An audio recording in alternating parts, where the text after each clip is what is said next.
नमस्कार मंडळी. माझं नाव शैलेश देशपांडे. रेषांमधली भाषा या यूट्यूब चॅनलवर तुमचं स्वागत आहे.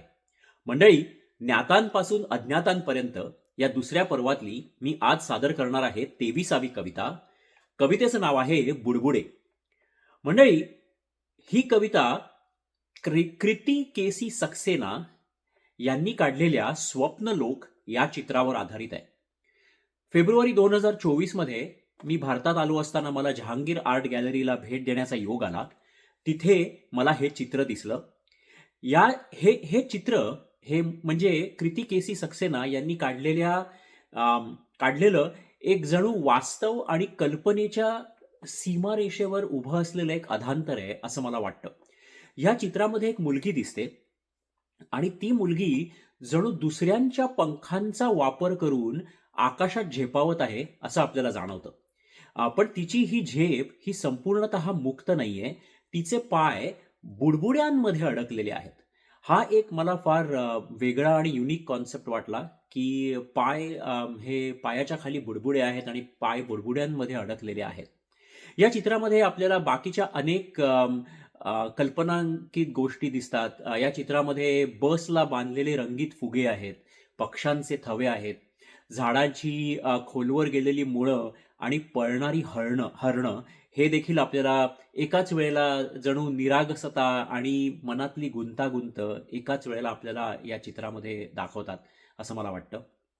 म्हणूनच बुडबुडे ही कविता ही एक अशी कविता आहे ज्याच्यामध्ये हीच मनातली अधांतरी असणारी स्वप्न, मनाची अधांतरी झेप, स्वप्न आणि सत्य यामधली द्विधा मानसिक अवस्था याचं एक भावनिक प्रतिबिंब या चित्राकडे बघताना आपल्याला जाणवतं.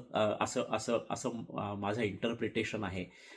तर म्हणूनच या सर्व संदर्भांना वापरून केलेली ही कविता तर सादर करतो रेषांमधली भाषा या यूट्यूब चॅनलवरची 23वी कविता. कवितेचं नाव आहे बुडबुडे. तू रागावलीस की जाणवतं दुसऱ्यांच्या पंखांना धरून दोन विश्वात झेपावताना पायांचे पार बुडबुडे झालेत. तू रागावलीस की जाणवतं की दुसऱ्यांच्या पंखांना धरून दोन विश्वात झेपावताना पायांचे पार बुडबुडे झालेत. तुझं मन मुकं झालं की कळत नाही की तुझ्या मनाचा मागोवा घेणारी आकृती जास्त स्पष्ट आहे की तुझी कृती.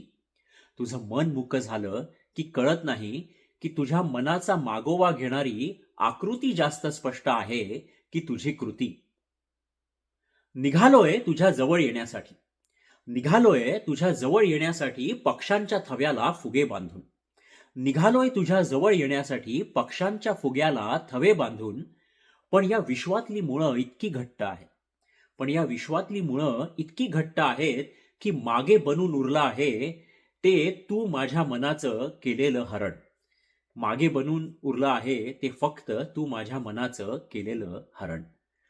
निघालोय तुझ्या जवळ येण्यासाठी पक्ष्यांच्या थव्याला फुगे बांधून. पण या विश्वातली मुळं इतकी घट्ट आहेत की मागे बनून उरलं आहे ते फक्त तू माझ्या मनाचं केलेलं हरण. फक्त तू माझ्या मनाचं केलेलं हरण. धन्यवाद मंडळी. कविता कशी वाटली हे जरूर कळवा.